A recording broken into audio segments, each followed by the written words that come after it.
Hey, everybody. Welcome to another edition of Ask Steve, Mule and Donkey Questions Answered. My name's Dave Shrine, and I'm excited to tell you that we've got an incredible show for you today. A little bit of insight into some of the videos that I have recorded with Steve over the years. Now, why is Steve not here? Well, he is celebrating his 55th wedding anniversary with his bride, Susan, and they are somewhere in the United States just getting some time together, enjoying cooler weather, I'm sure, because it is over 110 degrees out here in Arizona. So we wish you all the best. Congratulations, Steve and Susan. And so if this is your first time here, welcome. My name is Dave, and like I said, Steve is usually here with us. Today he's celebrating his anniversary. Today's program, we're going back through the archives, and I'm sharing just a little bit about the story behind the videos. And so I hope you enjoy it. We've got lots of different clips. The first clip that I want to share with you is a video clip that Steve called me out to the Phoenix Zoo to record, and he said, Dave, the zoo has asked me to put together a training program for them. Will you come out and video record? Well, I live out here in Arizona. Steve lives out in Arizona. So we met up at the Phoenix Zoo and we recorded what is now one of the most watched clips on YouTube as it relates to bits. Steve uses a double twisted wire snaffle bit with his mule rider's martingale. And a lot of people look at that bit and they say, oh man, it looks harsh. It looks violent. Well, in this clip, you're going to see that Steve shows how it feels with a single snaffle bit, with I think it's a regular snaffle bit, versus the double twisted wire snaffle bit, and you'll see the reaction of the zoo employee. Go ahead and take a look here. I use a double twisted wire snaffle bit simply because I capture the tongue on both sides of the tongue rather than a single snaffle which captures the tongue in one place. So put your fingers out here. Okay, now this is the tongue of the mouth. When this is inside of the mule's mouth, it looks like this. It's just laying here. When I want to say whoa, I pick up on both sides of the ring, and you can see then the snaffle goes on both sides of the tongue, and then they put the pressure, and you can feel the pressure, and then of course the animal says, well, what can I do to be comfortable? And as soon as he stops, I let go and the bit comes back into place. Okay, unlike a snaffle bit, which is just one single, when it's the pressure, feel the difference in the pressure? That's a lot more pressure there with just one single than it is with a double that goes on both sides. Whole lot more comfortable. Even though the bit looks a lot nastier, looks a lot more uncomfortable, it's phenomenally comfortable, okay, which you just saw. Now, put your fingers out here, the two fingers. Now, let's just say I want to go off to the right. So this is going to be like the violin bow on the violin. When I want to go to the right, the mule or a horse feels, just keep your tongue in one place, feels that. You feel that? Okay. So it feels, and it says, what can I do to be comfortable? And as soon as his head goes, my hands get quiet. Get the idea? What can I do to get comfortable? As soon as his head goes, my hands get quiet. Feel the difference? Okay. So I want to go a direction, I'm uncomfortable. As soon as you go that direction, my hands get quiet. Feel the difference? Okay, so it's very, very important we understand that we must have the proper bit to do the proper job. Now, this next video is one that I did not record. As a matter of fact, the person who introduced Steve and I together all the way back in, I think it was 2006, his brother recorded this. And so I recorded some videos for Steve, and then I went and I worked for the church for a while, and my friend's brother came and worked for Steve. And when I called Steve up in 2014, I said, hey, I'm looking to start my own business. Do you need any work done? He says, well, my brother, that'd be awesome.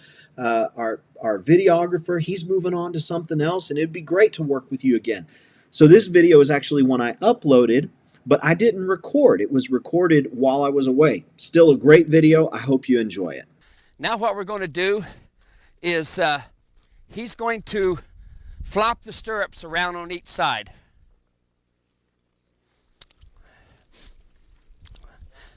And the reason he's going to flop the stirrups around is he wants to get the animal used to the stirrups moving as his legs are in it. Now notice he's doing it on each side. He's also going to reach over to the left-hand side and move that other one. But this way here, the colt gets used to the stirrups moving around just like your feet move around. He's going to take the tapadero and he's going to bump into his leg. You watch him tap it into his leg.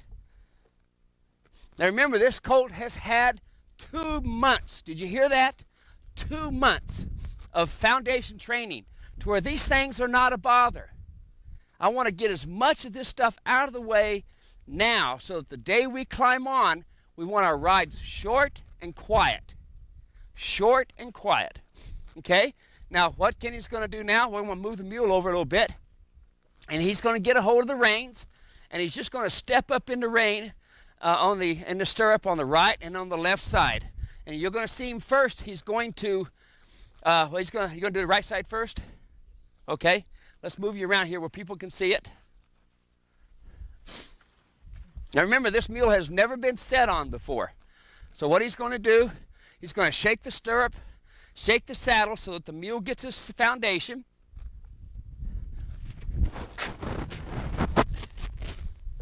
Step in the stirrup a little bit. See, just kind of up and down. I'm going to bump him a little bit and tell him I want him to stand still. So shake the stirrup, shake the saddle a lot. Shake it a lot so his feet move. So that he stands still. There you go. That way he grabs a hold of the ground. Good. Now you're to stand on the left-hand side of the mule so that you're able to catch him.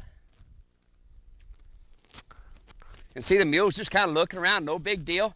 Now Kenny needs to, there he put his body on him and got off on the other side. Good.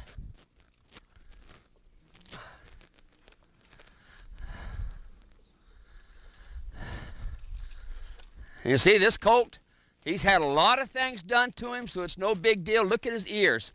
Nice and quiet, messing around with the bit. I'm going to give him a little pet here. Give him a little scratch, let him know that's a good deal. Now Kenny will get off on the left-hand side. He'll tip the mule's nose to the left so he sees him coming off. That left brain sees him. Notice Kenny's watching the animal the whole time, getting on and getting off. Okay? Now notice every time Kenny gets on, he watches that mule's head. He tips the mule's nose to the left to keep an eye on him. There. Now tip the nose to the left so that brain keeps, yeah, there you go. Now, that's a little bit too much. There we go. Okay. All right. Now he'll put his leg across him again. Notice the colt don't care. This colt says, no big deal. All the foundation work I've had. And by the way, the foundation work that got done with this mule was done by one of my apprentices from England. And she had never done any training before in her life until now. And this is the end result. It seems like the Mule Riders Martingale is something that we are more and more people are interested in the Mule Riders Martingale. And the Mule Riders Martingale in combination with the Surcingle is an incredible training tool. Now this video right here is training on a mule that had all sorts of behavioral problems. And if you watch our YouTube channel, you'll see this mule in all sorts of it's an ornery mule. And so this video shows Steve training with the Mule Riders Martingale and a Surcingle, gives you an idea of how you can get the mule to frame himself up, get the nose on the vertical, and start to respect the halter, learn to respect the bit. Go ahead, check out this video. It's awesome. So we're hooking up a combination of the Mule Riders Martingale and the halter. The halter communicates to the nose. When you're communicating to a mule, you must first start with the nose. When the nose gets soft and listens, then it's time to start introducing the bridle. We might take a note over here at the little bay, how he's starting to get his nose on the vertical and his head down and getting balanced. Notice how loose that rein is off of that Mule Riders Martingale. See how loose it is? Notice how loose the string is on his nose. So this mule is responding to a light touch. That's what we gotta have, is a light touch. If the mule sticks his nose out, the adjustment from the string on the Mule Riders Martingale is going to go across the bit like a violin bow, and it's going to give him a light touch and say, get your nose on the vertical. That little bay there, it's the second time he's ever had a bridle in his mouth too, or she. And notice she's kind of chomping a little bit more. That's okay. When we see him moving her mouth around a lot, that's all right. That's no big deal. What that amounts to is they're just asking questions of the bit. Notice this little white one now, his mouth's pretty quiet. But as soon as Alana goes away, a lot of times it'll go to chomping again. Right now the mule is being really listening to Alana. And I do butcher her name pretty bad. Tell us your name one time there. Alina. Alina. There we go. We'll get it squared away. So usually you see a lot of folks these days, they just want to be on computers and be on inside jobs. And Alina, she likes working with these animals. She's a natural. All the things she needs to now is the tools and then how to communicate with those tools. Just going down, folks, and going down to the local tack store and buying a bit, you're not going to find one that's going to fit a mule correctly. I've spent over 20 years trying to figure out what made a mule work the best. And this Mule Rider's Martingale I have right here, which you can buy on my web store, by the way. It's got complete instructional video with it, and mules like it. I broke hundreds of mules with this bridle, and I tell you what, it even does a good job with some of these tough horses. It does a good job of getting them on the vertical and getting them going. So there we go. Notice she put the strings on the surcingle and kept the rope halter on there. She's still got to hook up the martingale between the legs yet. And the only thing that's the adjustment strap. That adjustment strap helps to be able to adjust the string correctly on the mule's mouth. If you notice that the string goes through the rein, through the martingale, and then up through the ring in the snaffle bit. Rip his nose off, use that arms. You're gonna have good arms by the time you get to Idaho. See, you got too short now. He can push you around and get on top of you.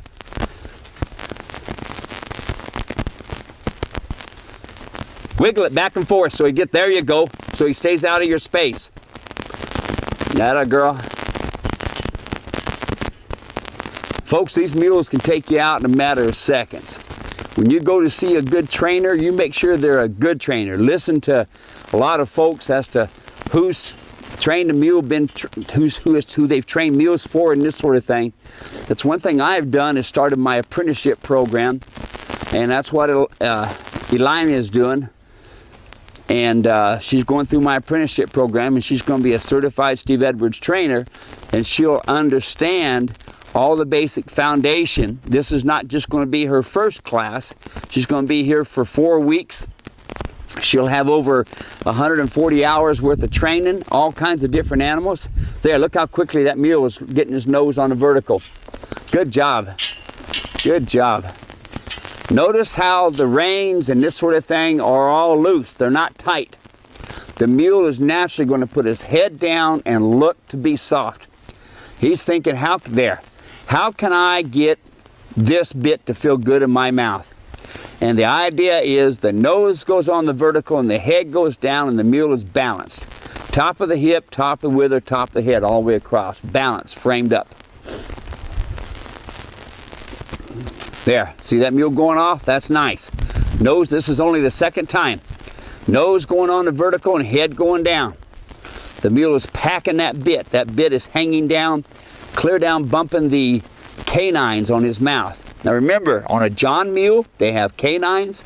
On a Molly mule, they don't. Now once in a while, nature kind of plays in here, and sometimes you'll have just the opposite, without the canines and with the canines, but basically that's the general thought. So when you're putting these bridles on, you want to make sure that they are bumping the front teeth, whether it be a canine or whether it be an incisor.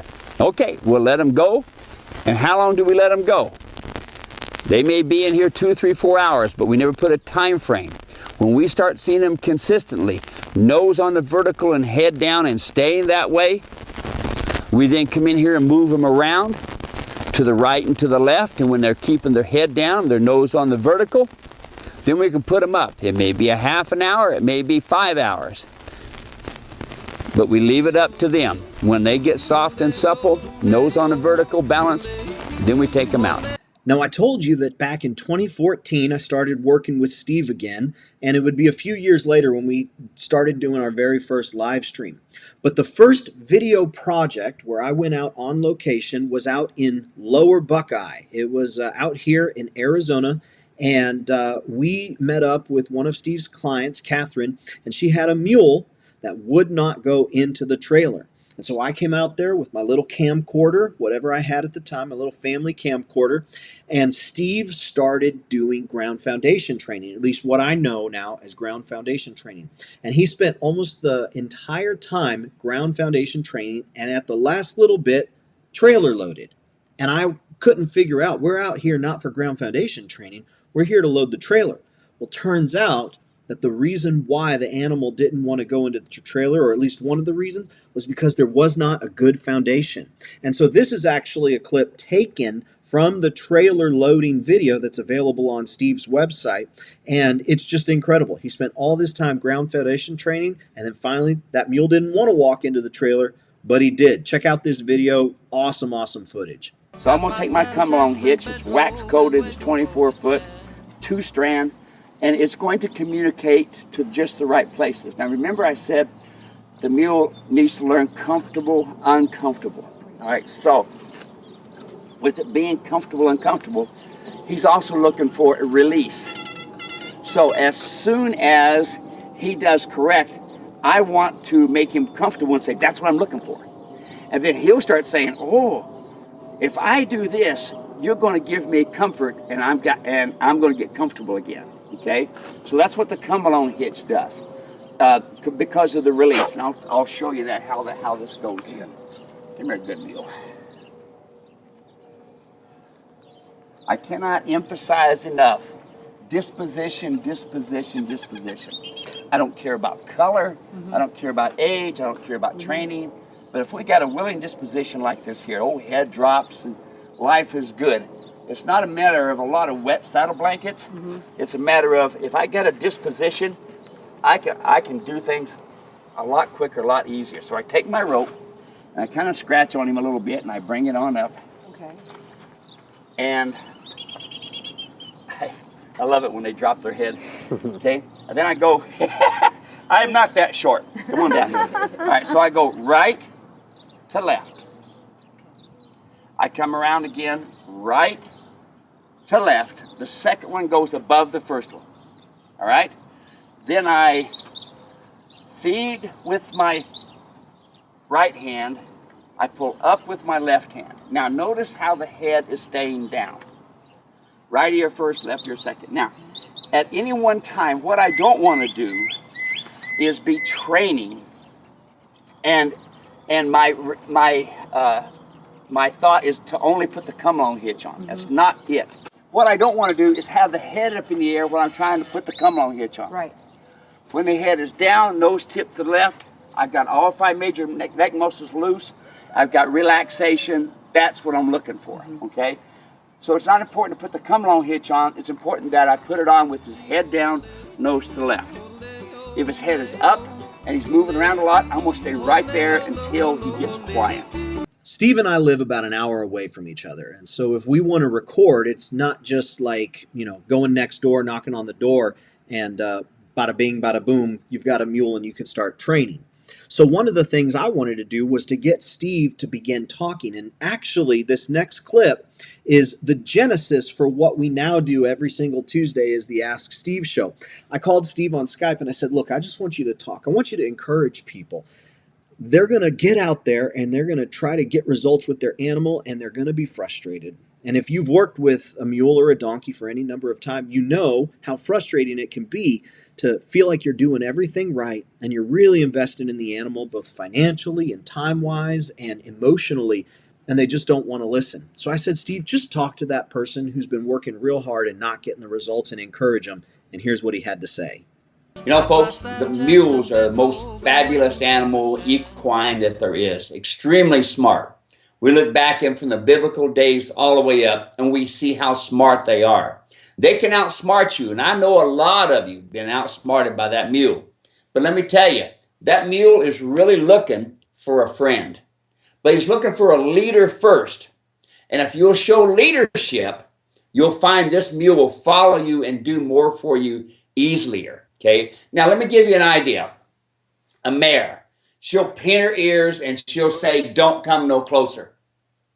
Well, then she'll pin her ears. She just asked you, "Don't come closer." Then she'll pin her ears and swish her tail. Now she just told you, "Don't come any closer." Now you keep on coming and she spins and kicks. That's a demand. Ask, tell, demand. Once you learn those three basics right there, that gets you into the communication that they understand. Okay, I'm going to ask them with a bump with my lead rope, I'm going to ask them to stand still.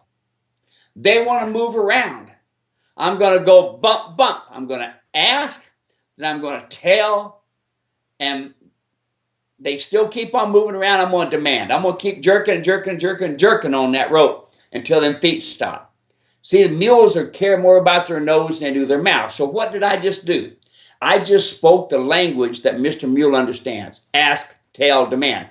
Don't be afraid to get after him, because if you say, "Oh, Fluffy, don't do that," he's going to say, okay, I got your number now. I'm going to be the herd leader.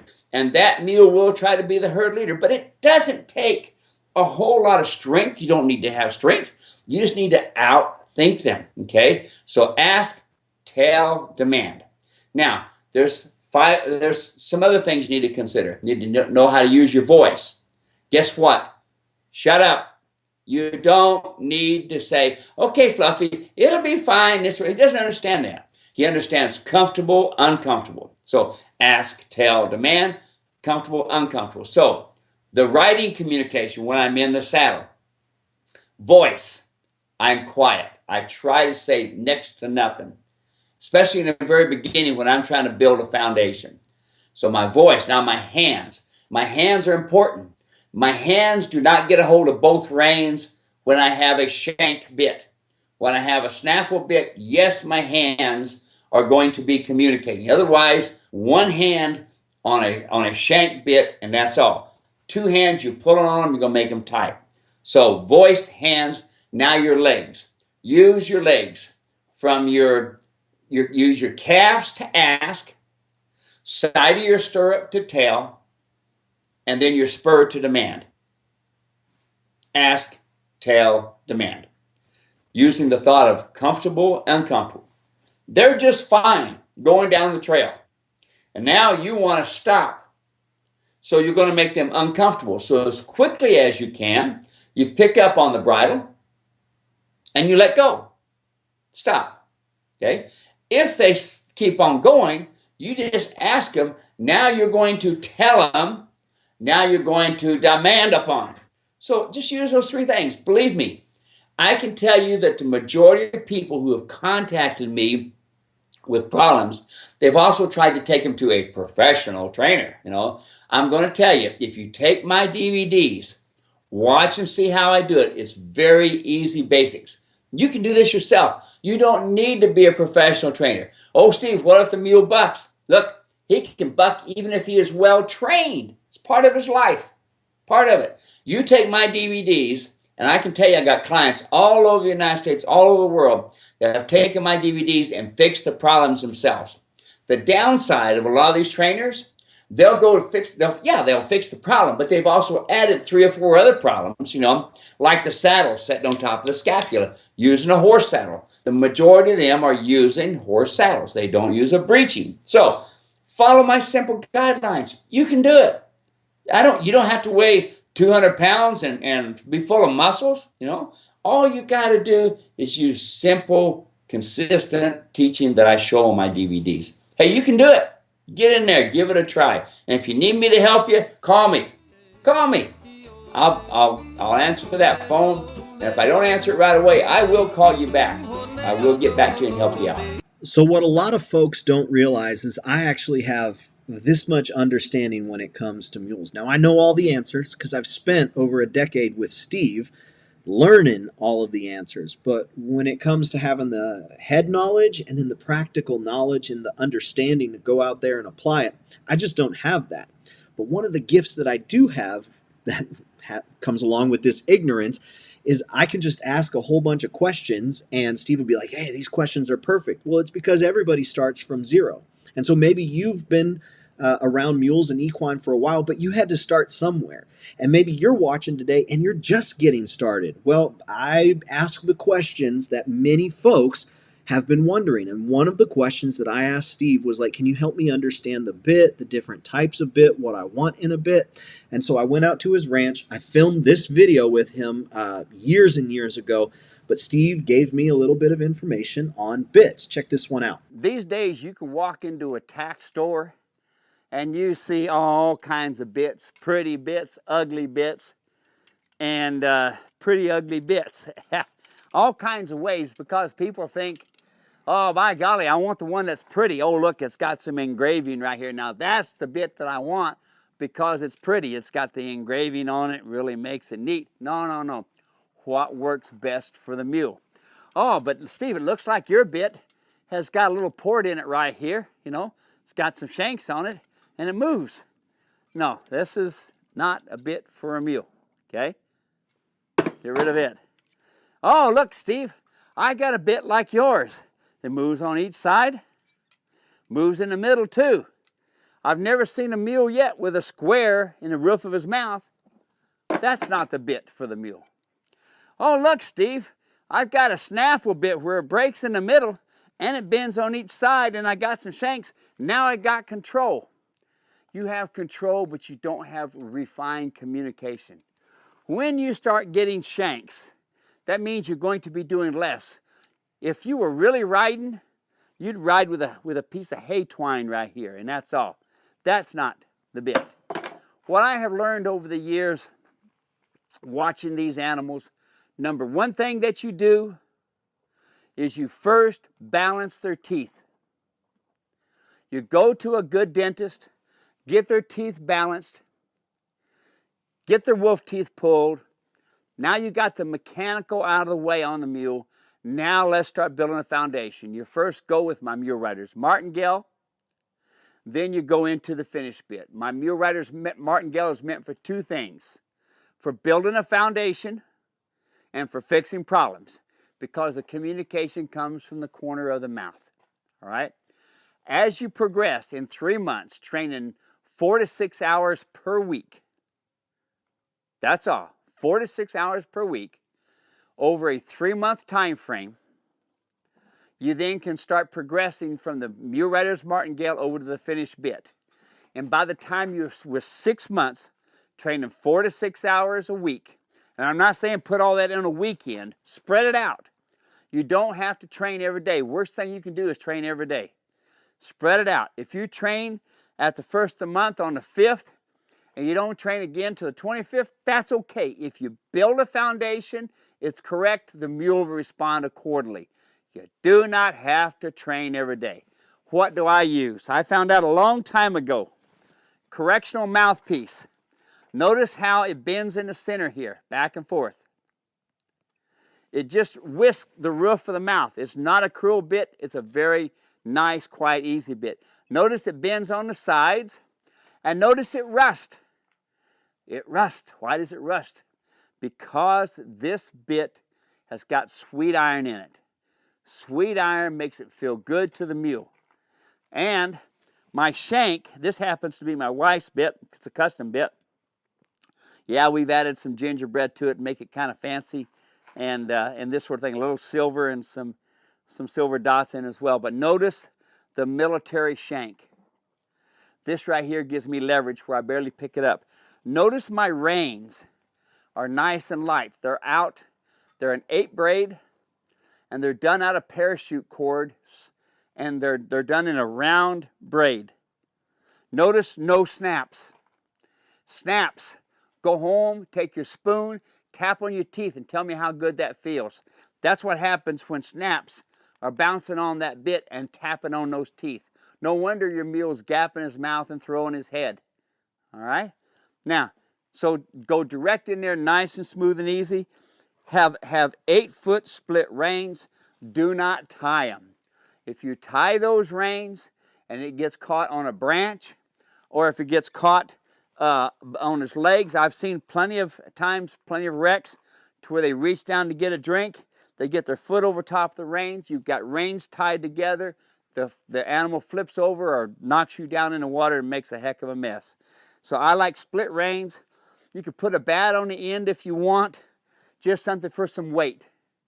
But you don't want a lot of weight on these, on the bit. You want to just be able to just pick up on the bit and you get results. I use a double, a wire chain or a single. I start out with a double, and then I go to single, and then I go to leather. Notice I do not use leather or buckles. I use nylon, and I tie a fancy knot in here just so I don't have to have leather to have to maintain, or I don't have to have buckles that's going to break. So that's my bridle. It's my finished bridle. Split ear piece. You do not want a single ear piece that makes them always be worried about their ears. So you want a split ear piece. And you want a bit and a bridle to match. A snaffle bit is going to have one type of bridle and how the bit is going to hang. And a finished bit like this is going to have another type of bridle so that the bit, again, hangs correctly into the mouth. So there's your little bit about bridles and bits.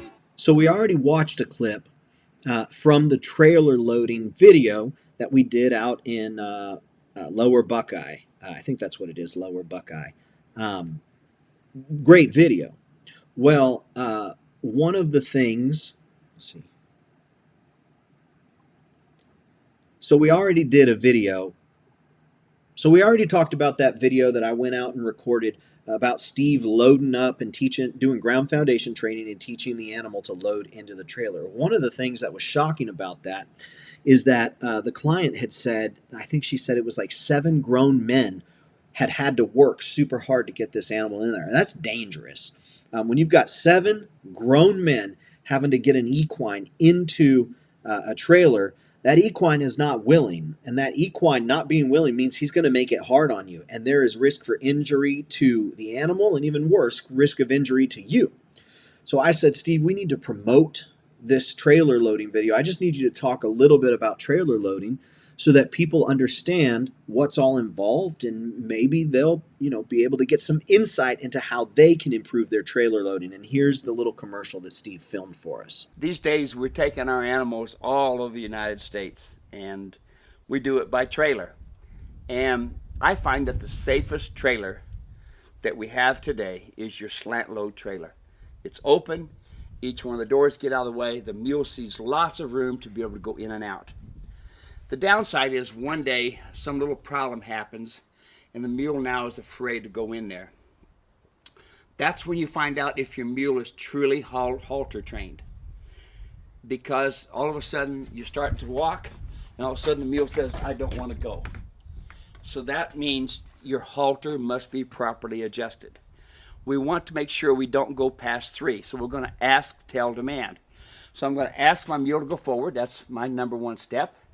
He starts to go forward but hesitates.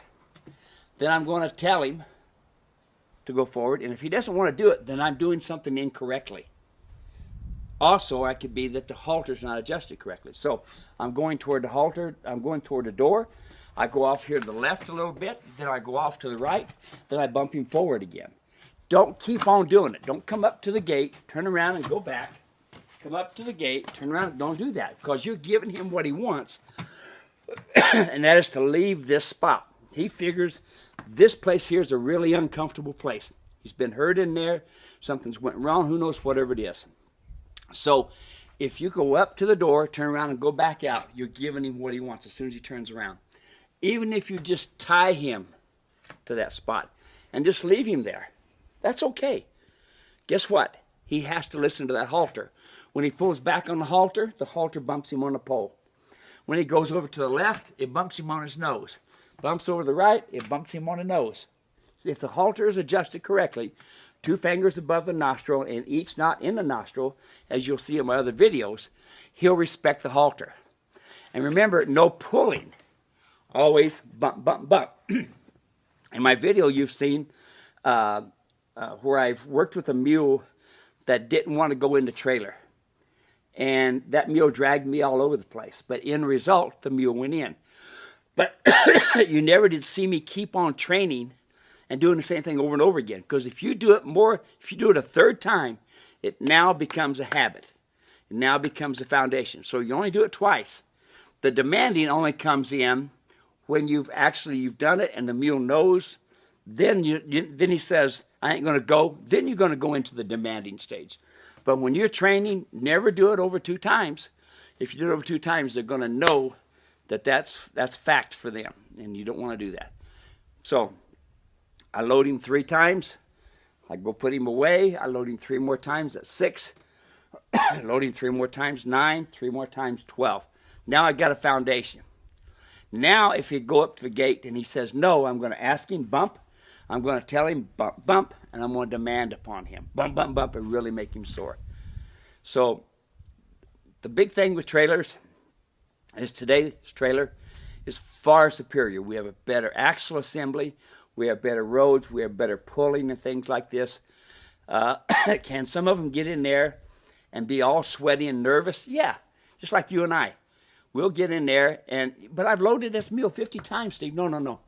You got to remember that they have hair, they have skin, they have brains, and when something bothers them, that's the way they're going to tell you we got a problem here, So sometimes it just takes tying them in there and leaving them in there.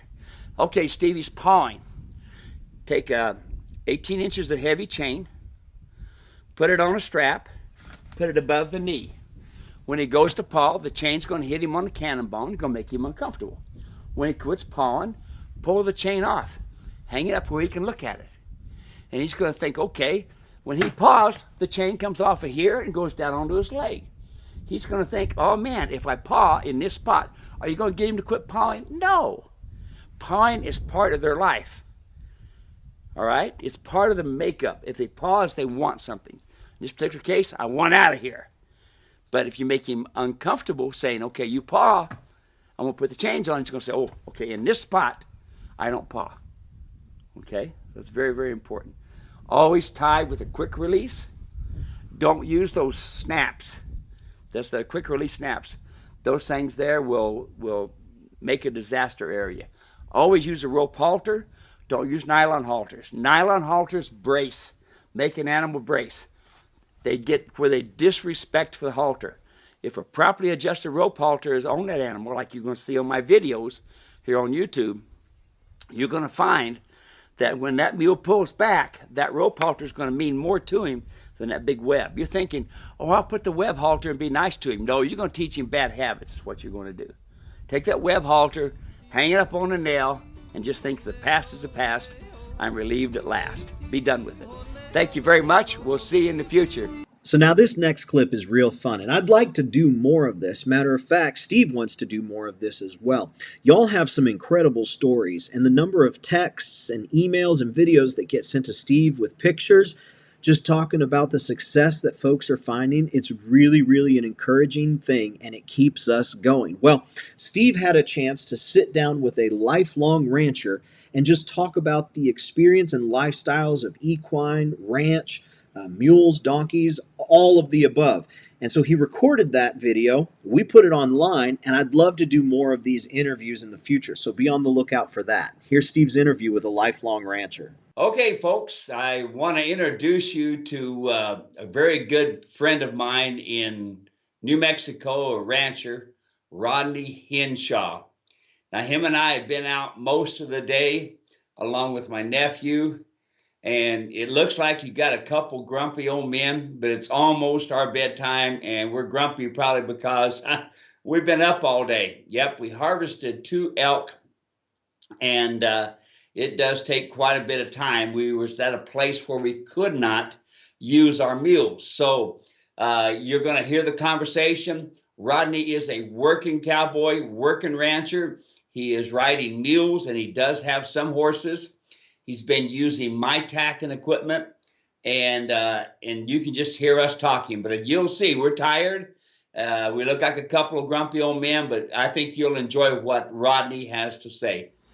Hi, my name is Steve Edwards, and here I am in New Mexico. We've been elk hunting, harvested a couple elk this morning. We're here on the Henshaw Ranch, and this ranch has been around a lot of years. Mr. Henshaw has ranched all his life. It's all he knows is ranching and cows, and he uses both mules and horses. And he contacted me one time and wanted to get to know a little bit more about some mules, and then bought a couple saddles. So I thought it'd be a good thing maybe ask Rodney what he thought about my saddles and what he does with them.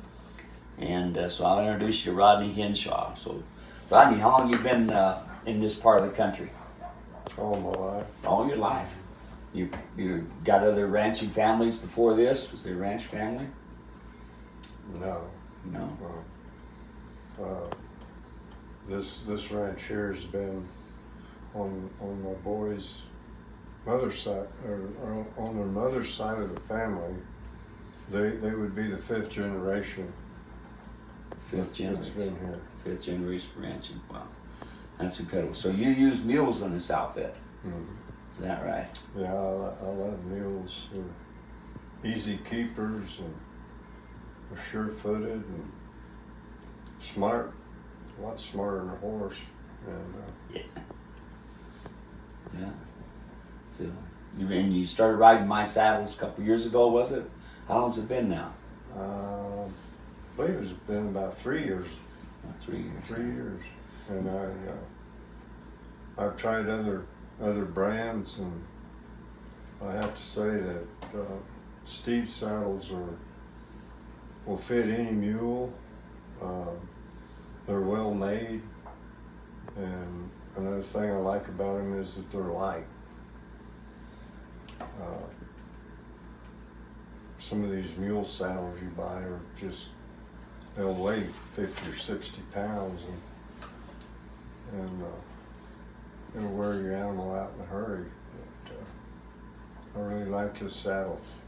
So get this, folks. Now, I have people call me all the time wanting to know, is this saddle heavy enough to rope with? Now, we just hear a man that's been ranching all his life and using these saddles and this sort of thing, and he says he likes the saddles because they're light. Now, I know that we've all been at the point where we thought we had to have a big old heavy saddle to do the job, but here's a man that does this all his life, and he prefers the light saddles because they still get the job done, not so tough on the animals, and he likes the lightness. So that's really unique. I tell people all the time, Rodney, they say, well, can you rope off of it? I said, if you can rope, you can rope off of anything. You know? Sure.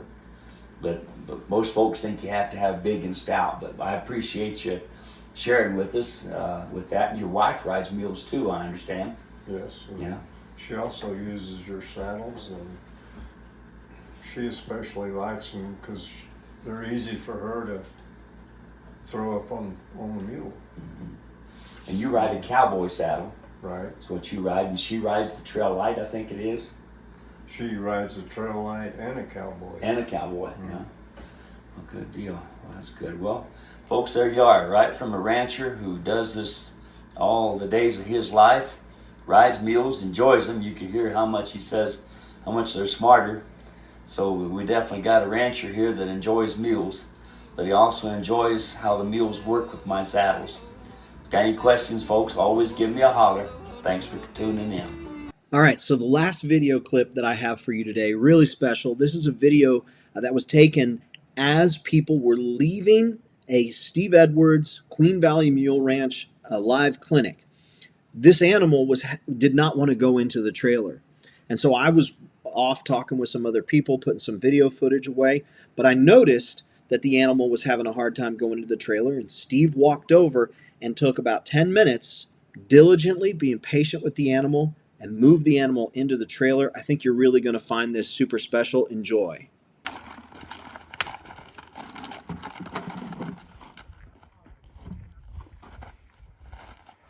Why don't you go ahead and move back out of the way? Yeah. Go ahead.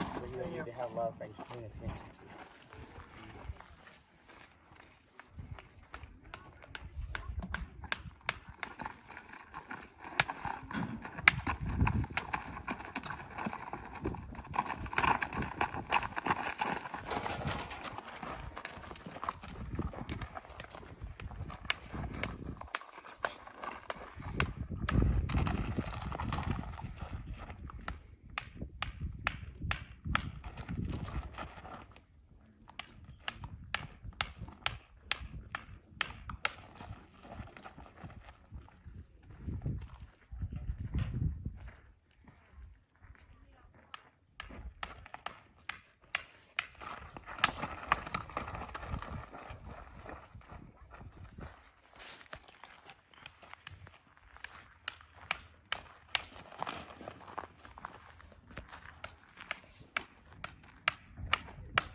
I've got a quick release to a point over there where there's a clip like this. It's a metal clip.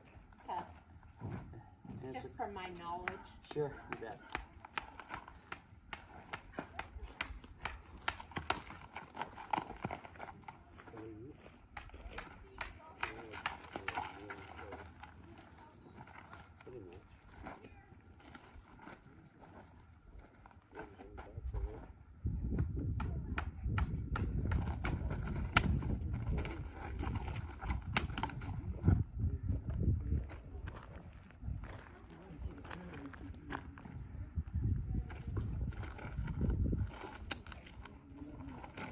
Would you like me to take over tapping duties? No, I'll do her. Okay. You can step back and kind of enjoy. And learn. Yes, ma'am. Just be careful. If he goes to run backwards, he's going to go right over the top of you. Yeah, I've had that happen actually. Is he this hard to load when he came here? No, No. not at all. Just like Arizona.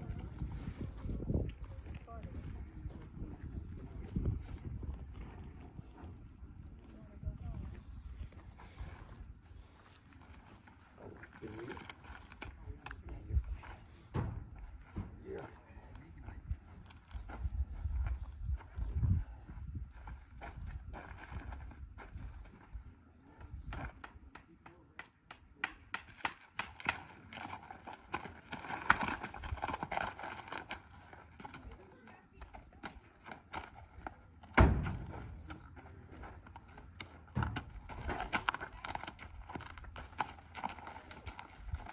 Got quite an audience here. I heard someone over there commenting.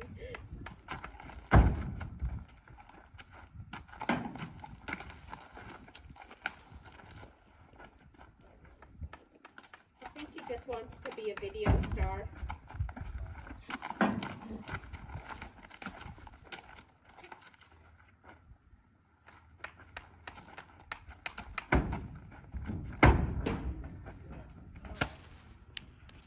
Wait, he might come back out. He's like,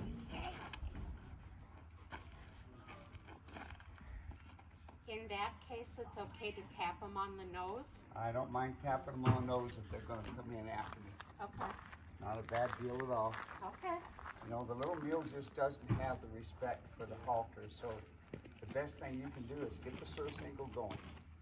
The riding's not important. Right. Do the Surcingle. Even before I really start working with the come along Come along work, Surcingle work. Okay. Both of them are good.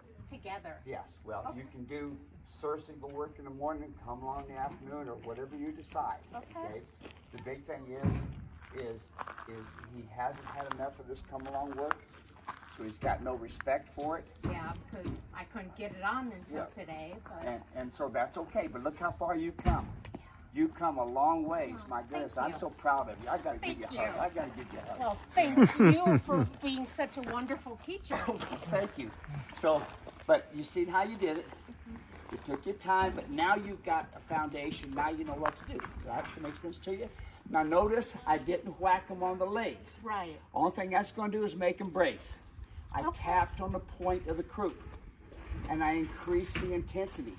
I saw When he that. tried to come over here, I hit him over here, made this uncomfortable. So he didn't pin me here, okay? So I just whacked him on the side so that he learned he needed to start coming in straight. He knew this was kind of dangerous over here, so in his mind, this is stupid going this way. We have to make sure this door is closed so we have no way to get in there, okay? Now I'm gonna let him out. Okay.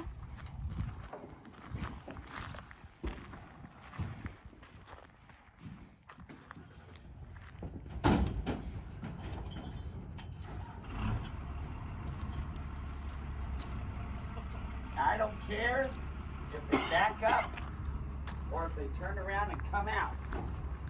But if they come around and come out, he's going to come out slow.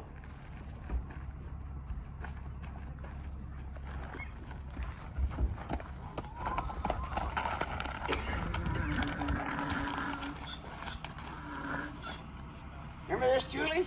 Oh yeah, What's that been, 15 years ago? that was with my big, she was twice that size. She's huge. A big one. Honey, you better stay back.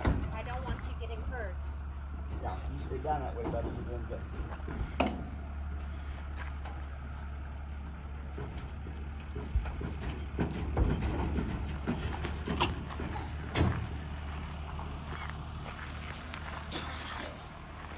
So what I did is I went in there and I moved my whip around a lot.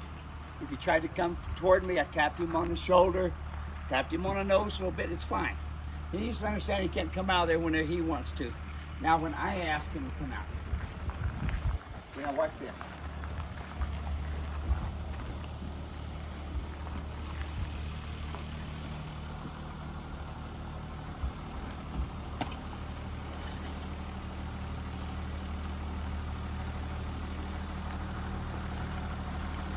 Always tap them on the croup.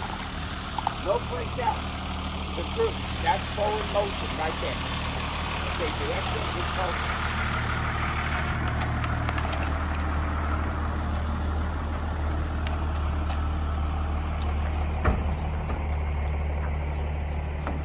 Now I tap on the floor to make him stay in there straight. Make it uncomfortable. He goes to look over here, I tap on the floor. Tap on the floor.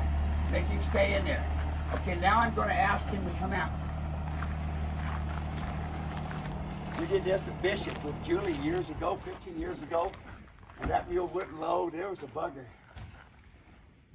Now, you're going to listen to me now, aren't you? Oh, scared the crap out of him. Right there. Now he's listening. Now we're paying attention. Now the come along hitch makes sense. Ain't you a dandy, huh?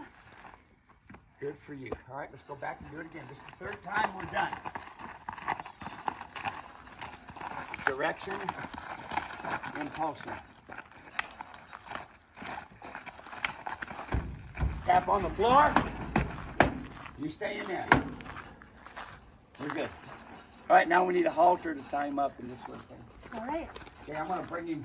Folks, that's it for today. Thank you so much. Really appreciate it. Thank you for being here. Time is the one thing that we cannot make more of, and the fact that you would spend a little bit of your time here with us today, it really does mean a lot to us. We really appreciate you watching. If you're watching on Facebook, be sure to follow and subscribe to the page. If you're watching on YouTube, we would love to have you subscribe and then turn on notifications. As always, share the broadcast with friends and family. Let them know that you love Queen Valley Mule Ranch and you think they should love it too.